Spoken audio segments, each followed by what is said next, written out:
Today's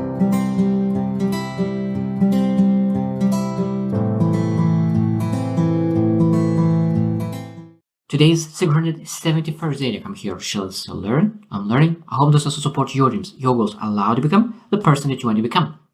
Today I want to speak about one topic, and that is how to move on from things that doesn't help you, how to move on from things that hurts you. Now there's a big topic because there's a lot of things that you need to hold on to, and there's a lot of things that you need to move on from. But what happens, it's very interesting that a lot of times people hold on things that you're supposed to move from, and a lot of times people move from that they're supposed to hold on to. So that means there's a huge difference between what you're supposed to, because sometimes people do not understand what they're supposed to hold on to, and sometimes they don't understand what they need to move on from. So today I will focus only on what you need to move on from. Because when you understand what you need to move on from, it's easier to understand what you're supposed to hold on to. But the first question is how, when you think about one thing that you want to hold on to or move from, how that thing is helping you or hurting you. Because it's the question is quite easy sometimes. When you really deep down understand that this thing is hurting you, what you need to do, you need to move on. But if it's helping you, improving, and allowing you to be better, you need to hold on to it. So today we'll speak on what you need to move on from. Number one is past relationships. This is the easiest one. Like a lot has, of course, I understand, past relationships was amazing. There was a lot of things that was good. Maybe something was not good, but a lot of things was good. And you want to have the same feelings that was in the past. And sometimes it could be very difficult to move on from. Very difficult, I understand. But you're supposed to understand as well that it's not helping you to still think about the same relationship that was in the past, hoping that it will come back, hoping that something will turn around and you will be able to go to the same relationships, hoping that you will be able to hoping that you will be able to create exactly the same relationship with someone else. That means that if you hoping that you will create exactly the same relationship with someone else, that means that you didn't move from past relationship, because you're not able to create exactly the same relationship with somebody else. Every single person is different, every single person unique, and you will need to adjust. Every single person needs to be adjusted based on you. Like you need to adjust to other person. So when you're able to move on from past relationships, you're able to accept someone else the way they are, and really allowing that negativity from past relations, leave that alone, because we need to move to new heaven, because now the past relations became a hell. If you allow past relations impact your present, that is becoming hell. But when you really say, okay, past relations is past, it doesn't matter how it went, it doesn't matter how it went. You're not able to say, oh, but in past relationship, my husband in past relationship used to do this one. No, you're not able to say that. You need to say, this is a new relationship, this is a new page, last book is totally covered, the book is all closed, this thrown away. So I'm writing totally new book. So it doesn't matter what was in the last book, because it's not a TV show. This is a movie. This is a new movie that you need to create from beginning till end. Not serious. Number two is grief and loss. Grief and loss. Now understand that there's a lot of people that needed to go through a lot of grief and loss. Every single person needs to go through that. Every single person have beginning and end. That means that every single person is going through grief and loss. Some are more difficult, unexpected. I understand it. But at the same time, I know that every single person wants for you the best. And when you understand it, that means that you need to work on yourself, being able to release that grief, not just for yourself, but for some person who is waiting for you. Because a lot of time grief is, I know that sometimes people don't like to say that, but grief is a lot of times is selfish. Because you think about yourself, how I feel because then I have this person in my life anymore. And that's why there's a grief, a loss, because now I don't have that person in my life anymore. And that's why you're grieving. But being able to really detach yourself and being saying that what I have besides what I don't have, because a lot of times people have a tendency to think, okay, all the things that I don't have, and I'm be disappointed about it. But like, what do I have? And there's a lot of things most likely you will find that you have that you're supposed to be grateful and appreciative for. So moving on from grief and loss is very, very important. Number 3 is unfulfilled dreams. Now, I found that a lot of times people have a tendency, especially like 50 years old men or women, they have like some kind of dreams in sports. Now, when they reach 50, they will not be basketball professionals anymore. They will not play in NBA. So are you saying that, oh, I could be that NBA player? Or are you saying that I'm 50 years old, so what I'm able to achieve now? What kind of new dream I'm able to create? What kind of new goal and dream I could pursue that could create meaning to me? Because past unfulfilled dreams will not create your legacy. Past unfulfilled dreams will not do anything good for you. The only thing that will do goods for you is new dreams, new goals, new aspirations that you're able to pursue today. Because if a dream that you're not able to do anything about it, at most is that unfulfilled dream that you're not able to do something. You need to move on from it as soon as possible. Number 4 is past mistakes. I know this is sometimes is difficult because when you get judged, embarrassed because of all the mistakes, a lot of people saw your mistake, and you are able to remember how you felt during that moment, during a moment of judgment, rejection, embarrassment. I know that is tough. Its emotions is that tough to go through. I understand that. But the most important part is to understand that when you build yourself in like next 10 years, 5 years, 15, 20 years, you become a whole different person. So the person who did that mistake, the person who didn't understand, person who was not aware, did those things. So now you're a totally different kind of person. You could never do the same things again. And because of that, you need to give yourself a break and prove yourself that you're able to grow yourself, improve yourself, and get better. At the same time, if someone still reminds you of your mistake, if someone reminds you mistake, that means that person is not growing. And that means you need to give compassion to that person. Oh, you're not growing. You're still there. You still 10 years before. You're still 10 years in the past. But now I'm in the future. I'm somewhere else and I'm still going. I'm still improving, getting better. I'm moving somewhere. So that means if someone is still reminding you of a mistake that you did 10 years ago, that means that person is not growing. And you is different. You are growing. You're improving. You're reading books. You're taking seminars. You're getting better. And that is, you need to move on from those mistakes. If someone sticks to it, allow them to stick to that. Number 5 is negative self-perception. So that means that a lot of those past mistakes could create potentially self-perception that is negative. But how those negative self-perceptions impacting you is creating beliefs about yourself, creating beliefs that's stopping you and self-sabotaging you, and you're not taking action. So that means you need to move on from self-perception and say, okay, what kind of identity do you want? Think about the goals that you want to pursue. What kind of person could achieve those goals, and work to become that person who could achieve those goals? Because a lot of times people try to achieve the goal with the person that they are, and that they are not able to do that. So that means that when you create a goal, what kind of goal you want to achieve, always think about what kind of person you want to become and what kind of perceptions you have about yourself now, and how you break that, move on from them, and really create the identity that could allow you to achieve the goal that you have set for yourself. That is very important, to really work on yourself, to create the identity that allows you to achieve the goal that is important for you specifically. Number 6 is toxic relationships. Toxic relationships. There's could be a lot of things. Could be friends. It could be spouse. It could be a mother or father. Could be maybe at work. That means that sometimes you need to reduce the time with those relationships. And a lot of times I found that toxic relationships is not just because of other people, but because of people themselves. Toxic relationships becoming when you are not able to say no, when you allow other people to take advantage of you.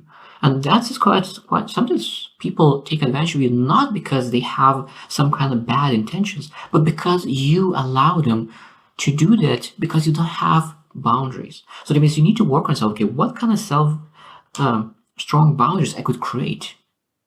Because a lot of times people don't create boundaries because they don't want to be rejected. So that means that really think about every single relationship.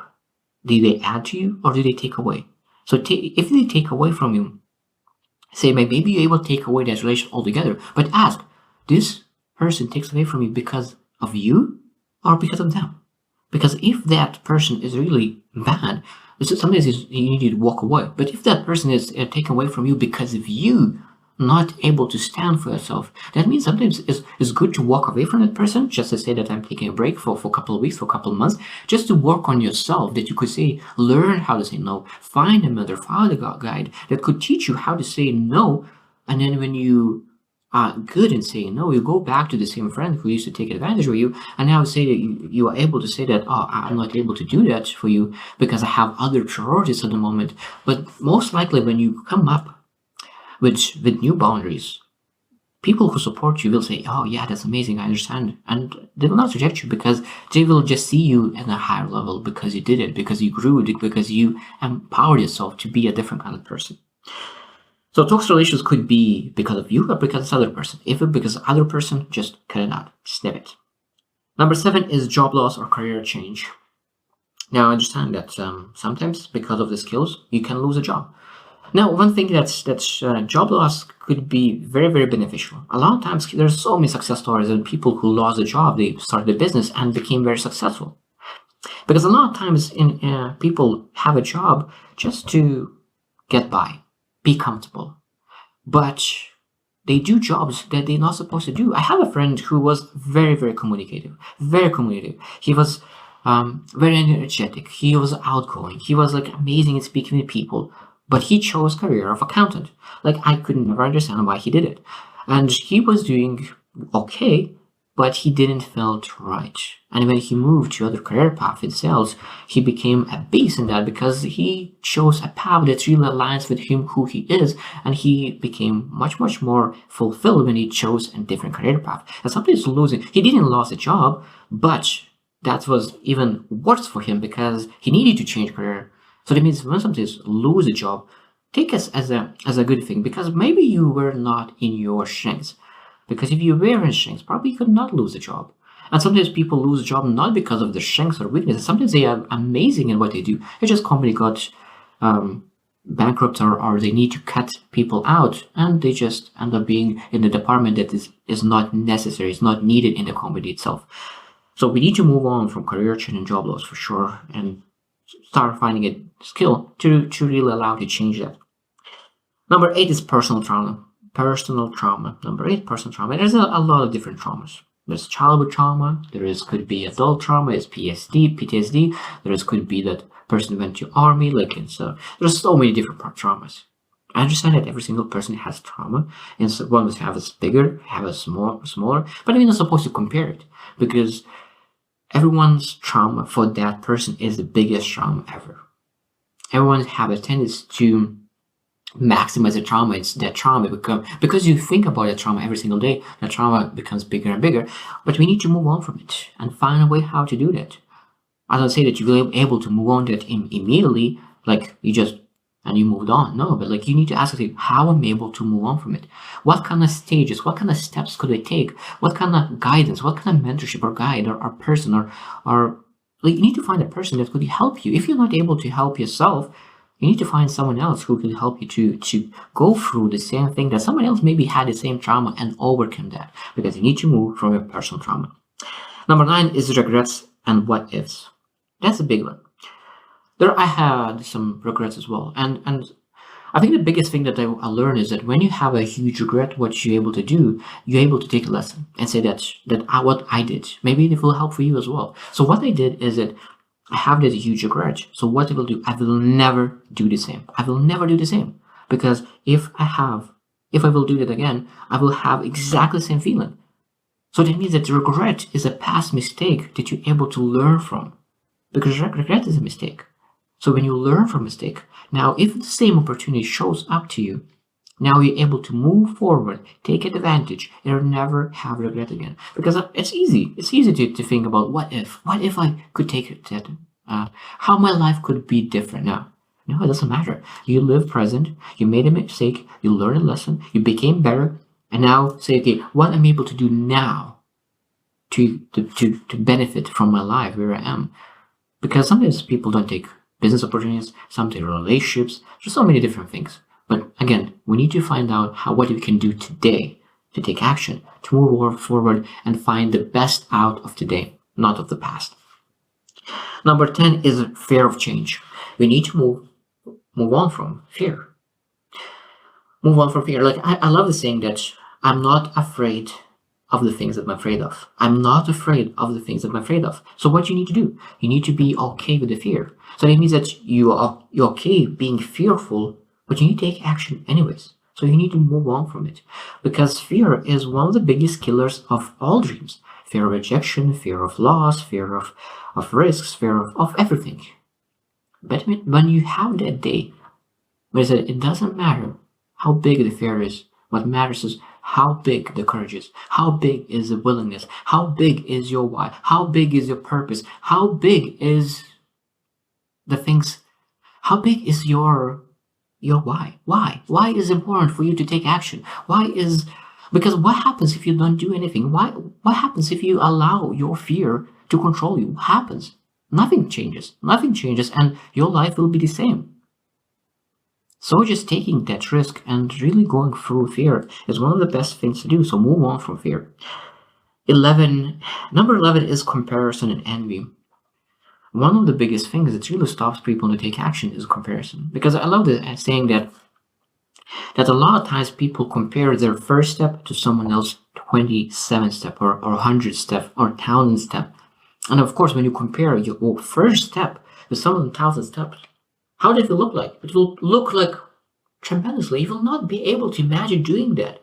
So when you think about pursuing, so if you're taking first step, the only person you will need to compare is someone in the second step. So look at you, what they do well. I learned, okay, I did what they did. Now you need to compare yourself with someone who did 3 steps. Then you learn what they did to improve, get better. You take third step and compare, and you just need to compare yourself with someone who is 1 step ahead.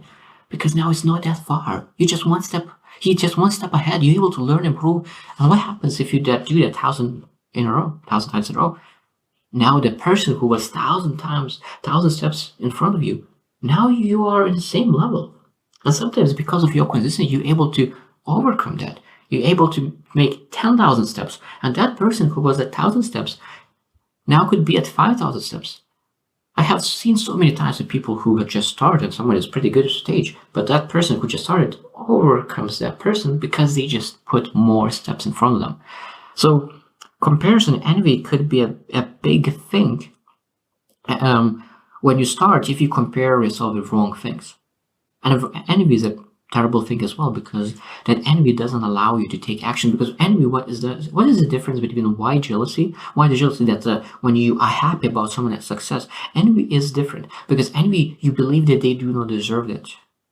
While why jealousy is that you're super happy about their results, but you know that if they are able to do it, you can do that too. If they are able to do it, you can do it too. So that why jealousy is a beautiful thing. But envy is terrible, because you start to put rocks in their route because you believe that they don't deserve it. And you're not able to learn from them. But when you have white jealousy, you learn what they do and you get better. You compare yourself from yesterday, and when you start seeing that those big results that you were able to do, because when you are at the 100th step and you see that you already did the 100 steps, you are happy, proud of yourself, you get a lot of energy, and you move forward. That's very powerful. And last one, 12, is attachment to material possession. You need to move on from attachment to material possession. Now, what you need to attach yourself to people, to yourself, to improvement, to growth. People have attachments to cars because they think that when you have a beautiful car, other people will see them differently. But most importantly, I truly believe that you need to see yourself differently. You need to see yourself differently. So how you see yourself in a mirror, how you see yourself in a mirror is much more important than what kind of car you drive. I could tell you it's very important to work on inner peace, because when you attach yourself to inner peace, it's so much more beautiful. You're able to be grateful, appreciative, fulfilled, have so much more positive emotions, have a better attitude. And when you have all those things, people want and are drawn to you. It's much easier to network. It's much easier to build a business. It's much easier to create the wealth now, and people get attracted to you. So that means that just being able to focus on yourself attracts much more wealth in everything, rather than focusing on getting that car or material possession and getting that attraction. Because a lot of times when you get the car and they just admire you just for a short period of time, but it will never help you. But when you are helping yourself, a lot of people will help you to help even more. So it's a beautiful thing to learn how to move on from things, because when you move, the faster you move on, the faster you're able to get the things that you want. And when you think about those 12 things that I mentioned now, look into it and how many of those maybe you're still holding on, and how long you have been holding on to them. And if you have been holding on for more than 5 years, more than 10 years, maybe it's time to ask who is the person who could potentially help me out with it. So that means a lot of times you will need to be vulnerable. You will need to share with that. Because I could tell you, I was struggling. There was a lot of things that I didn't want to share. I didn't want to share with other people for like 20 years maybe. And I was able to move on from some kind of traumas that I went through that I saw it as a traumas, but it was not traumas. It's just the things that every single person is going through. So that means every single person, I believe it, every single person, it doesn't matter how successful you are, you have something to go through. And the faster you let things go that is not helping you, the faster you're able to live a joyful, fulfilling life. And you're able to attract more people, more relationships, more joy into your life. So I hope that you will reflect on those, and I hope you choose to win, and I see you tomorrow.